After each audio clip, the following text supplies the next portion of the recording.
Hi, I'm Alan. My normal co-host, Dennis Sharon, is taking some time off enjoying a sabbatical from work. His sabbatical is part of a program we've developed at our firm to give our leaders a chance to disconnect, refresh, and come back invigorated. Since Dennis is out, we're going to rotate with some guest interviewers. Today's guest host is Diane Anderson. She and I are chatting with Eric Nager.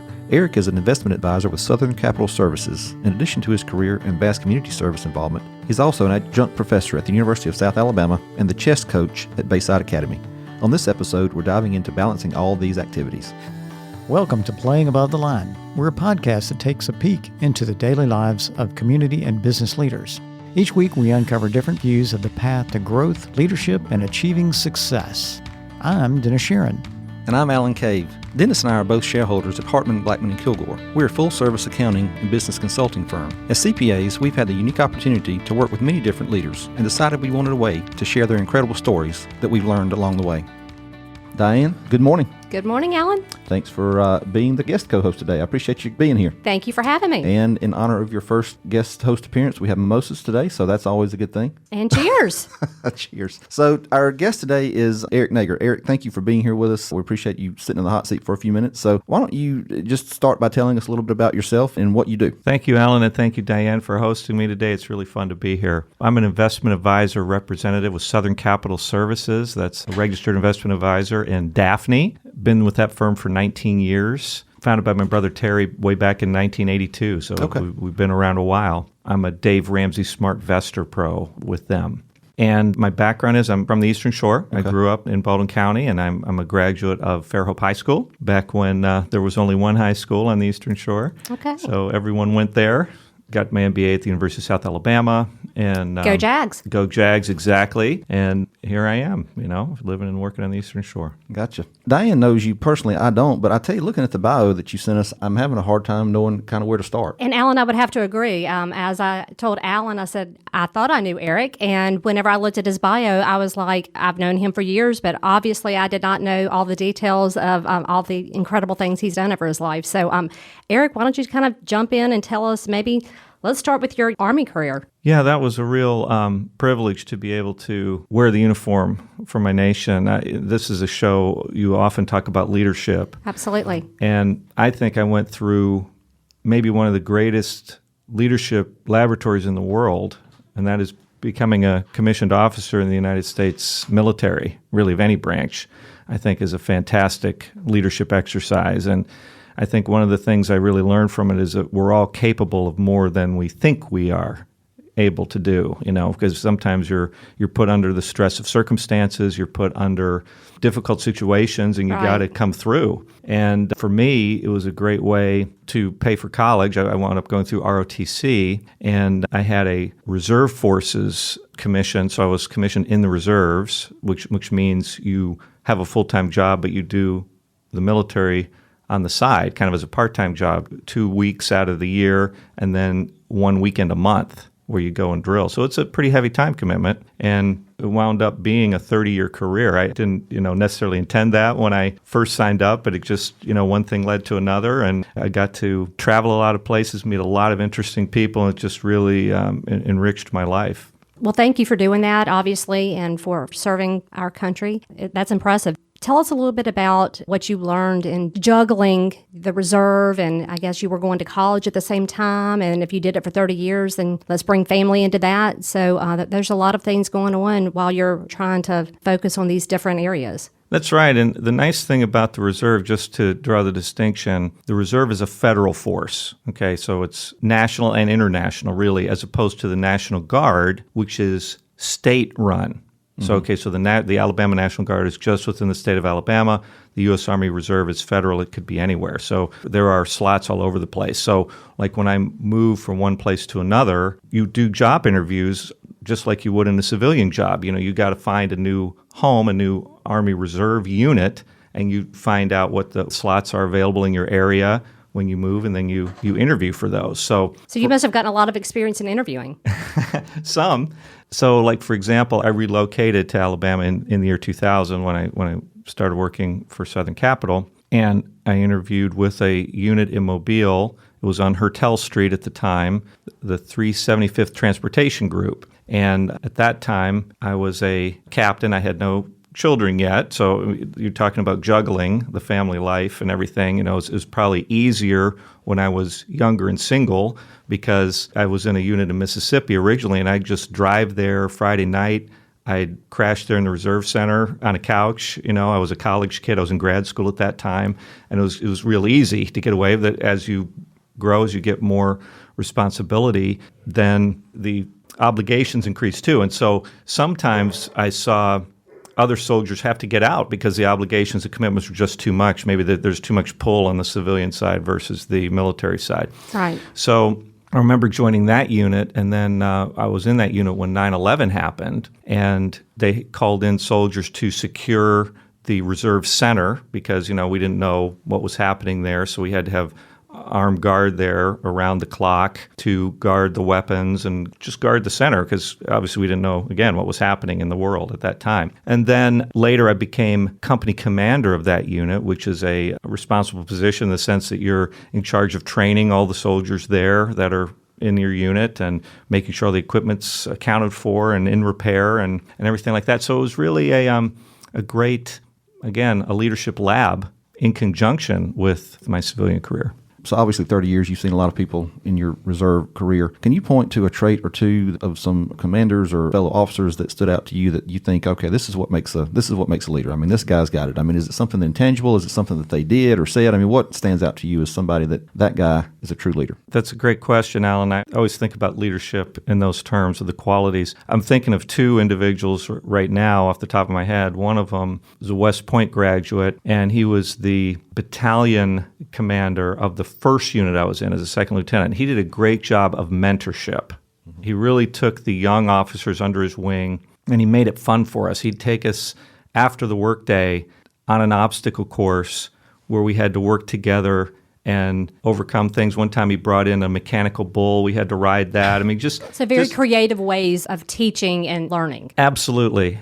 He was fantastic with that. And then another officer who was a special forces guy was my boss's boss years later when I was a major. And he was just so calm and sure of himself from all his accomplishments that he didn't have to worry about what other people thought. In other words, he was so confident in himself that he just oozed that to others. And you just felt like you could run through a brick wall for this guy because he knew he was competent, he knew exactly what he was doing, and there was no questioning him because you knew he cared about his soldiers, you knew he cared about others, and he would subordinate himself for the good of the team, in other words. So that's really, those are two examples I'm thinking of right now. And whenever you said cares about others, that is, in my opinion, the sign of a true leader. It's not just about them. It's more about caring about others. So that's interesting that that's one of the traits that you picked up on from him. One of the things that keeps coming up, and we've done, I don't know, probably close to 50 episodes now. So one of the things that keeps coming up, one of the themes is the relationships. And, a lot of times that may be taken for granted, but I think that all great leaders have that empathy and they care and they build a relationship with their, with their subordinates and with the people that are following them, that kind of things, which is great. So we got to move on because there's too much. We don't have enough time to cover everything, but I got to ask this question. So MBA from South Alabama, but you also have a master's in history from Harvard. So how'd that happen? South Alabama guy, how'd you end up getting a master's in history at Harvard? Another thing that I did not know about Eric. Well, my career after South, I was looking for work, and I found a job in the publishing industry in Boston. I don't know if you've ever heard of the Christian Science Monitor. It's a Pulitzer Prize-winning newspaper, and I found a job there. This was back in the 90s, and relocated there. And obviously I had to find a reserve unit there, which I did. But while I was in Boston, I thought, well, how can I better myself? I'll go to school, get a degree. I was also an undergrad. I had a double major in history and business, so I had both loves there. And so I decided to pursue the master's in history when I was there and go to Harvard. So that was a lot of fun. That is very interesting. I tell you, like a Renaissance man or something. But so let me ask you this, and I just feel compelled because I think we're in an interesting time in history. I mean, there's a lot of discourse in the country and that kind of thing. But when you, being a history guy, when people look back in 200 years on this period of history, what do you think that they'll say? I mean, do you think history will bear out that it's as, I guess, quote, bad as people say it is, or as bad as maybe we think it is, with all of the infighting and just, name calling and just all the nasty stuff going on? I mean, how do you think that this time in history will will play out. And what do you think how do you think it kind of compares to other rough spots, that we've been through as a country, like the civil rights, Right. riots and Vietnam and all those things that are kind of, etched in people's memories? Well, that's a great question, too, as we're putting on my historian hat now. I will say that, if you look at the big picture of the world, not even just this country, but the whole world, historically, we are at one of the best places we've ever been. But it doesn't feel like it. It doesn't seem like it because of the partisan divisions, because of, I think, the instant news. Anytime something bad happens in the world, it's splashed all over the internet. But if you look at conflicts, global conflicts, actual fighting wars are at one of the lowest levels it's ever been in history. If you look at prosperity, the wealth of the world and the standard of living that people have around the world, it's one of the highest it's ever been in history. So maybe we get a little spoiled, Sure. that things seem so terrible. But you look at the long sweep of history, they're in many respects they're better than they've ever been. Now that's not to say we don't have dangers. We do. We have some very serious dangers. And I think also looking back in the future, this time will be seen as a very pivotal point in history. Which direction are we going to go? I think the next presidential election will have a very clear dividing line, clear about the direction of this nation anyway. So I think it'll be seen as a pivotal point. But, again, you look at politics from like when this country was first started, there were duels. Aaron Burr shot and killed Alexander Hamilton. So it's not as bad in some respects as it has been in history. Well, you made a great point, which is social media and the technology, that everything that happens now is so instantaneous and it's right in the news, and you see pictures and you see videos that you didn't necessarily, you may have gotten a random picture, definitely no videos back in many of those conflicts. So it does seem that because it can just be out there to the public so instantaneously, that it just seems like it's magnified. Magnified, I think, is the word. And so that, I think, again, that's what makes it sometimes seem worse than it is. Right. So, favorite historical figure? Somebody that you always kind of go back to and can't really get enough of reading about them or studying about them? Well, I like U.S. history, and I like military history, too. So I like reading about some of the great generals, for example, in World War II, like Dwight Eisenhower or Marshall, who did the Marshall Plan after the war, and how he had a whole stable of generals and other leaders with strong personalities like George Patton and all that, and he had to kind of manage that. So I really like that, but I also like looking back in American history at the the Founding Fathers and all that they went through to form this nation. John Adams, Ben Franklin, all those guys. The list goes on? The list goes on and on, yeah. So those are some areas I like.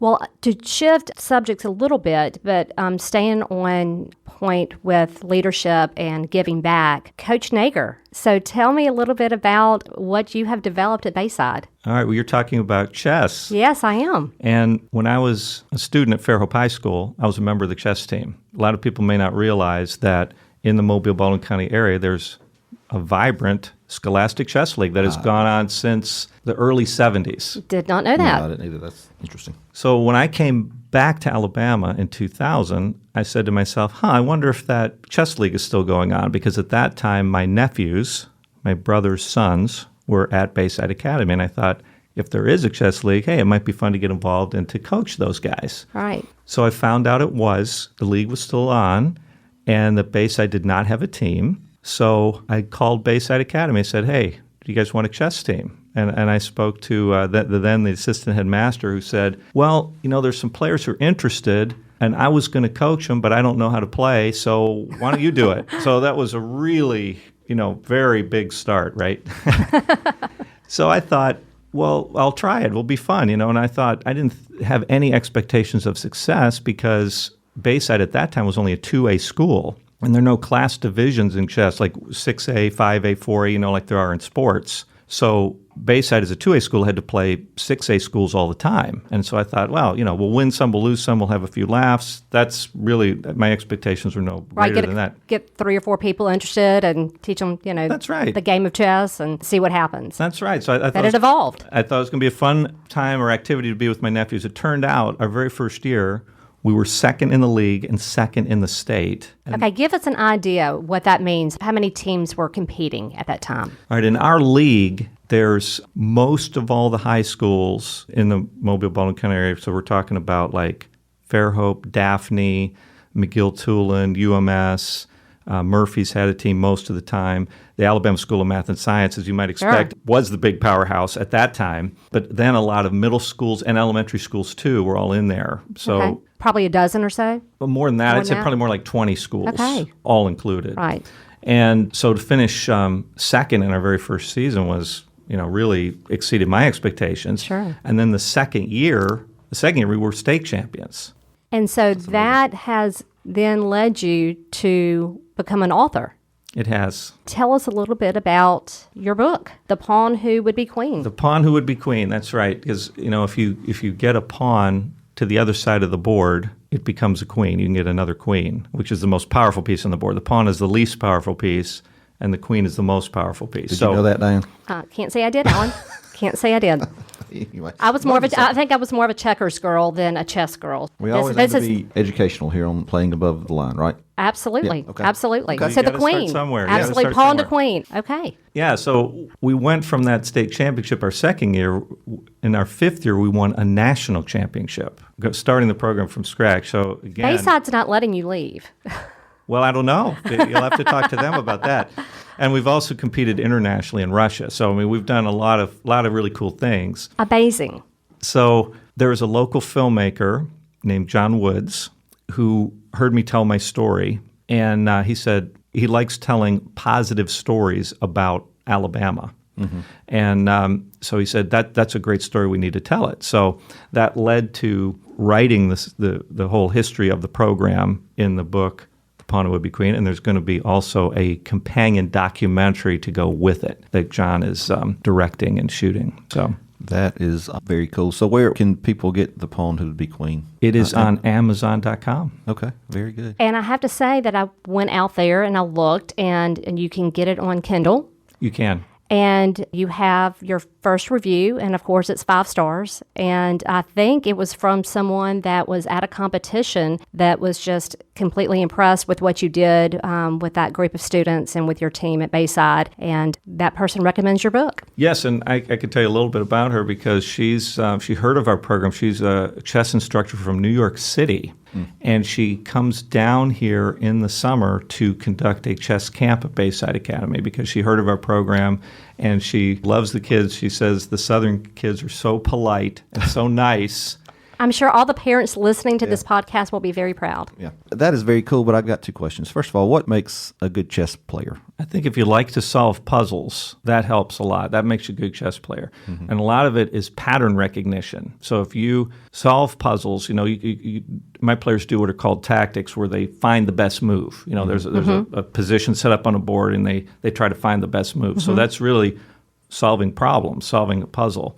And it develops critical thinking skills. I'm a passionate believer that students who play chess, that makes them better academically. So one long-term goal I have is to try and help get chess in the curriculum nationally in this country, because I think it really would help standardize test scores and other things. And I'd love to see all students introduced to it, not just those who choose to play on a competitive team. But to answer your question, Alan, what makes a great chess player, I think, is someone who, like I said, likes to solve problems and can think abstractly. So I think musicians particularly make really good chess players because they have to memorize passages on their instrument, and that I think translates directly to the chessboard. That would be an interesting study to take a group of young children or young adults that are juniors and seniors in high school and put those against those that played chess, those that didn't play chess, and kind of just see if there's any kind of pattern in regards to,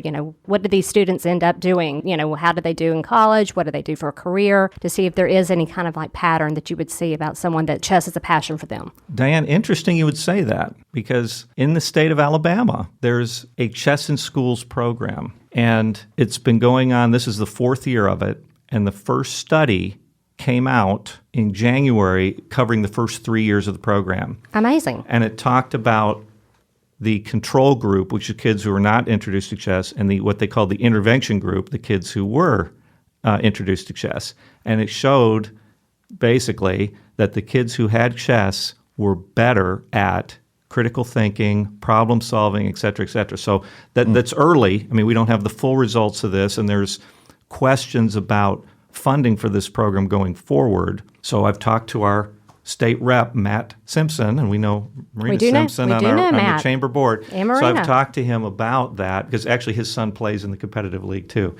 Alan, I think we may have a new question to ask our interns. Yeah, do you play chess? Absolutely. That is very interesting. And so you've done this 20 years, right? And so obviously you've seen multitude of students come and go through the program. What makes somebody coachable?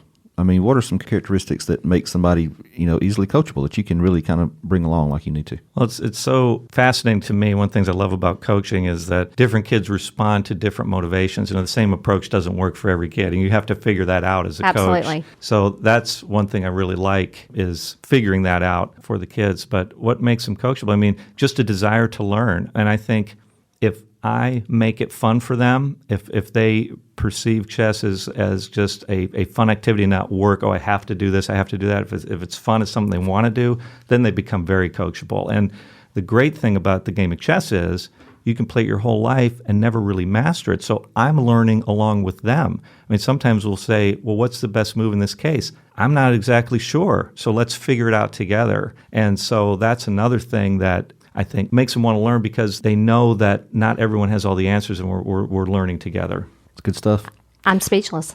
So, Eric, I mean, we haven't even touched on the fact that you're an adjunct at South Alabama. I mean, you're very active in the Eastern Shore Chamber. So you do a lot. And so with everything that you're involved in, everything that you're doing, what's your favorite part of what you do? Where's your true passion lie? You've got a lot, but what just kind of gets you really charged up and going? My favorite thing, I think, is being a dad. That's job one. And spending time with my kids. I'm happy to say my older daughter plays on the chess team for me there at Bayside Academy. So I'm happy she wants to do that. Sure. But that's the number one thing is spending time with the kids and just seeing their activities because I think as a parent you get more joy watching them do an activity or learn an activity than you did yourself as a kid going through it. So it's just kind of you kind of get to do all that stuff again, all that kid stuff again as an adult. Well, whenever you were talking earlier, and I'm sure y'all do this a lot with your family, but travel. So you've been obviously to Russia. You've mentioned early in your career that you did a lot of traveling. What's the one place that you have not been to that you would like to get checked off your bucket list? Ooh, great question. There's probably several. So I don't know if I could name just one, but I'd really like to watch. You can name two. Okay, I'd really like to watch a baseball game in Japan, for example. Okay. I would love to do that. And I've never been to Australia. I would really like to go to Australia and New Zealand. I have heard incredible things about Australia and New Zealand, and I'd love to travel as well and have never been to either one of those countries, but those are on my bucket list as well. I'm going to have to throw in one more because ahead. my world Absolutely. traveler friends who've been there say if you've never seen the Egyptian pyramids, that is a yes. must-see. Yeah, absolutely. Have not been there as well. So I think the closest I've been is Thailand, but those are absolutely phenomenal travel points to add to my bucket list. So you're also a reader, and you'd have to be with your love of history, a lot of reading. So is there an author that has had an impact on you, a particular book? It can be fiction, nonfiction, anything that you can point to that's really resonated with you? Well, if you're talking about business, this is just a book I've read recently. A guy named Jim Egerton wrote a book called Business on the Board, which is where he's trying to bring chess principles into business world. And he sets up one of the chapters like, well, the pieces are your employees. And he assigns point values to all the pieces, like this is their salary, and you're the HR manager, and you've got to manage them. And so I thought that was a great bridge between business and chess. So that's one book that I'm guessing may not have been mentioned on your show before. It has not, but that's great. Thanks for that. This has been a great time. We could talk another 2 hours. Unfortunately, we don't have that time. So one last question as we wrap up. If you could go back and tell 18-year-old Eric one thing. You've seen a lot. You've met a lot of people. You've done a lot in your life. But if you could go back and tell 18-year-old Eric one thing that you think would help him in his life's journey, what would that be? I would probably tell him not to be impatient, because I think at that age, you want to accomplish things. You want to Instant gratification. get somewhere, right? Right. And I think there's a saying, good things come to those who wait. So I didn't have that perspective, I'm sure, at that age. And I think with the maturity of now, I just say, hey, good things are coming. Don't be in such a rush. Eric, nothing wrong with that. Thank you so much for joining us. It's been a pleasure. Thank you, Alan. Thank you, Diane. Thank I had you, a good Eric. time. And again, the name of Eric's book is The Pawn Who Would Be Queen, the story of Alabama's first national champions. Connect with Eric on LinkedIn through the links in the show notes. If you want to read his book, just visit thepawnwhowouldbequeen.com. Well, thanks for listening to our podcast today. To never miss an episode, subscribe to Playing Above the Line at iTunes and anywhere else you get your podcast. And be sure to leave us a rating. We'd love to know what you think about our show. To contact us or to stay connected, follow us on social media at HBKCPAS on Twitter, Instagram, and Facebook. Thanks for listening.